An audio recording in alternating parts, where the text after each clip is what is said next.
In the water. Well, they don't get free like that. Wade in the water, children, wade. Go ahead. In the water.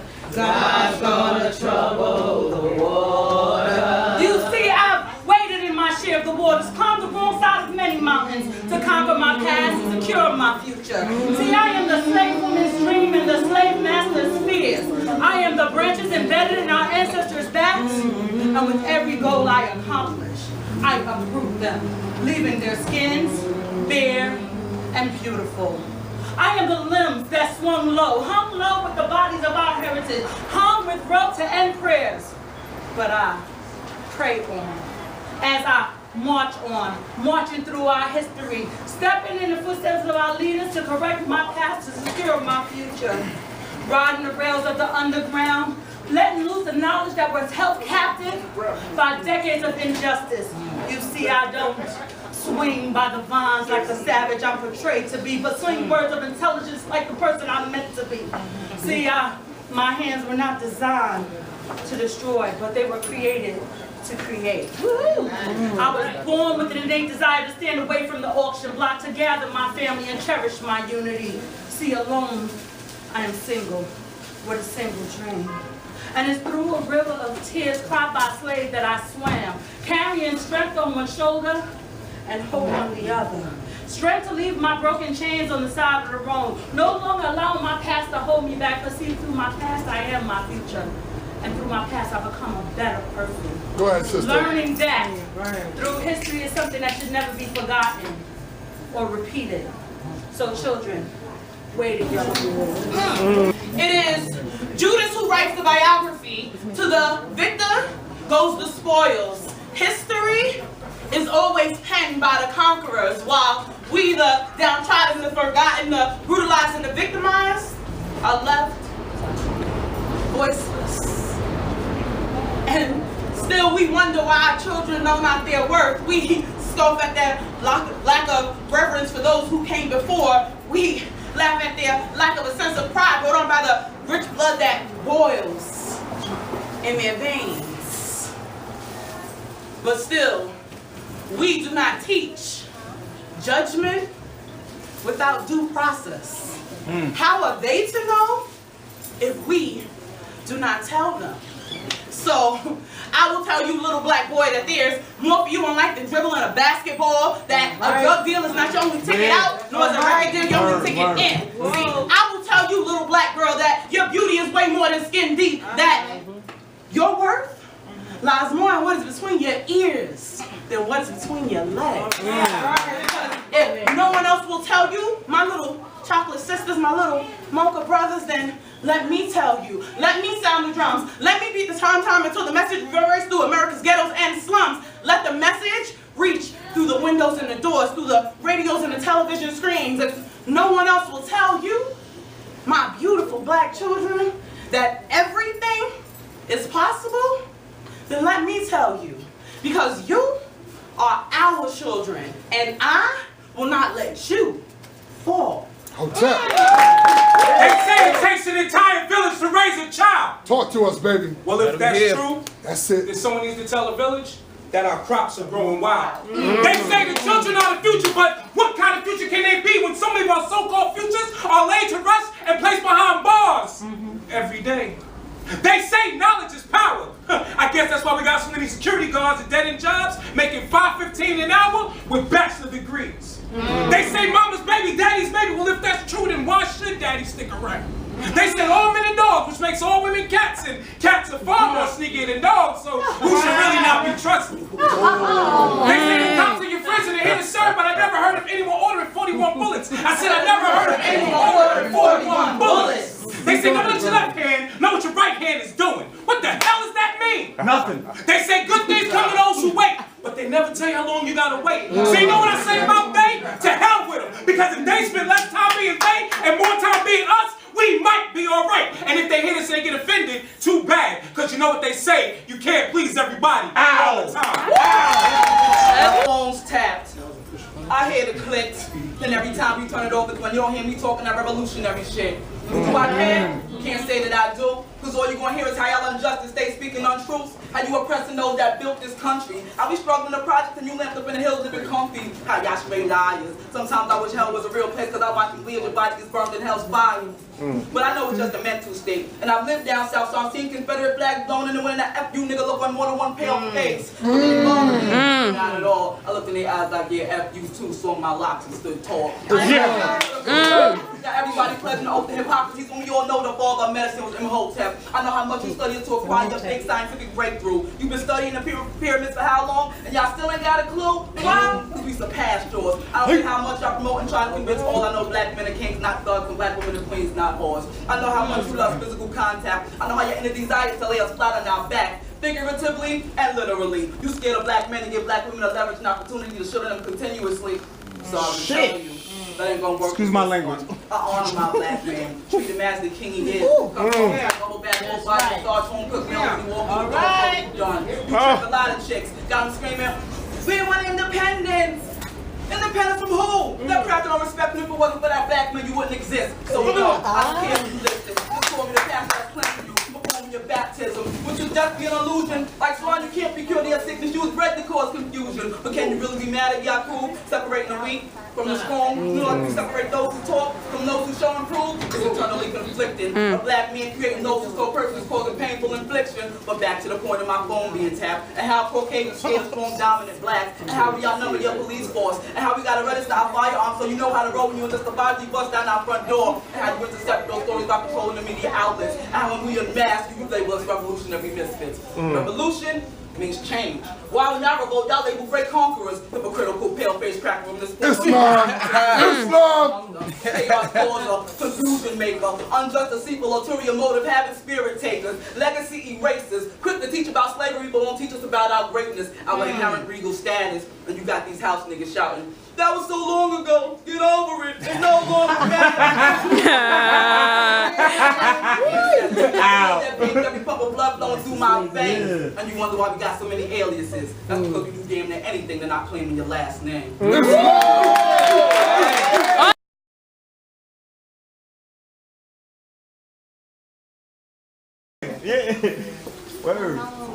In the womb, Martin Stankin was my nourishment.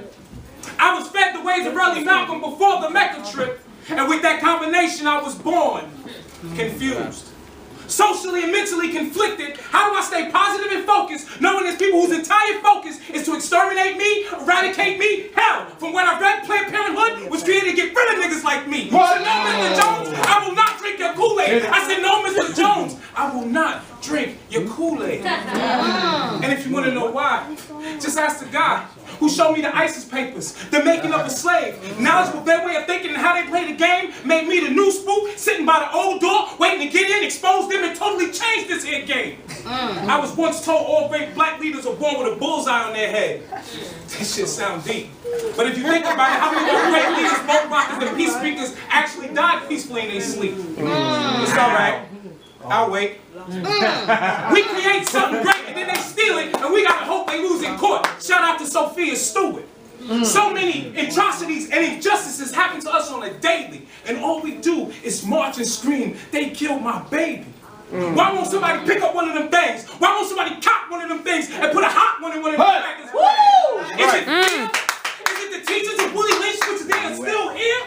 The only immigrants who didn't come to this country on our own. And regardless of what you want to think, Egypt, North Africa is any longer our home. I am not a mother, but my womb, it aches with a mother's pain, a pain that runs so deep I feel it in my veins, the pain of a broken heart. As I watch our children's blood run through the streets, dying of a cancerous tumor. Cancerous because it festers and it comes from within. Self-inflicted pain brought on as we kill sisters and brothers who look just like us. So no, I'm not a mother, but my womb still aches. It still aches with that mother's pain, and my heart, it still breaks. And then I cry. I cry with a mother's tears, and I fear with a mother's fears. But as that heart breaks, I bend over and I pick up pieces of it. along the way in hopes that my inner light will shine through. And I give those pieces to every single one of our children that I see along the way. And then I bow down. Because I know that it is only upon my shoulders that they may stand. So my womb may ache with a mother's pain. And my heart, it may break. But it's because I love with a mother's heart, even as it is breaking apart. But I'll still bow down so that you may stand.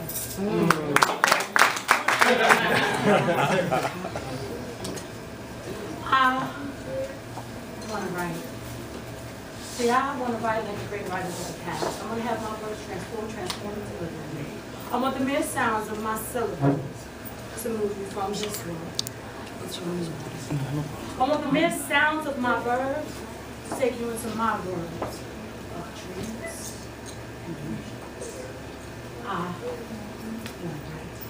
See, I want to write like the great writers of the times. I want to I want my sentences to lift. I want my sentences to lift destruction from your eyes. I want my words to bring news of better days. See, I want to remove crack crimes, drug-related suicides, domestic homicides, and young children dying before their time is realized. See, I want to write.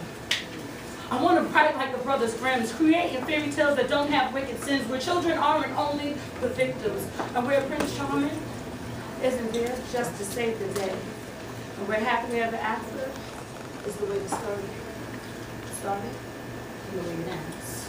See, I want to write. I want to write like a mother. A mother whose childhood dream has been deferred by racial profile, incarceration, drugs, peer pressure. A mother whose face wears the ages of older generations, the two jobs of not having enough but seeming to always make it last. See, I want to write. I want to write like a father, but without using invisible ink. Because see, so many of them disappeared before they even know they was there. See, I want to leave a legacy so that you can follow, retracing my steps and avoiding the mistakes made on my part. I want to write. I want to write like a child and have my sentences be filled with aspirations and ambitions. I want to have my statements be filled with hope and innocence and prayers. Prayers that grown folks will listen and not just assist me because I'm a kid. See, I want to write. I want to write all the thoughts in my head. I want my thoughts to be nourished and fed. See, a black man without his family is equivalent to a lost soul. Because he's constantly going through internal issues of not seeing them grow old, so he engulfs himself in other activities, often focused on dollars and cents, trying to overwork himself so he ain't got to face the reality of his absence. But once the moment is quiet, thoughts begin to arise. Imagine what they're doing at that moment causes a knot to develop in a throat and water to start filling his eyes. Tears begin to roll down his cheek. Trying to make logic of the situation, convinces himself that the pain will go away if he don't contact them to speak. But all it does is cause the pain to grow deeper. Won't admit it to anyone, but silently wishes on meeting the Grim Reaper from someone else's actions or from his own. Because he knows once he steps foot in his front door, there's no open arms that'll welcome him home. So he contemplates walking on ending his life. Thinking what's to live for? I don't have no family. I don't see my children. I ain't got no wife. I got nothing to live for. I got nothing to look forward to. I'm not supposed to be making a better future for me. I'm supposed to be making a better future for you. But decisions in my past caused my train to derail. From me not being mature at the time or behaving senseless, getting arrested, ending up in jail. So he looks at the barrel trying to make a decision. I should take my life now because I'm a walking zombie. I'm not living. I just want to free myself from a life full of misery.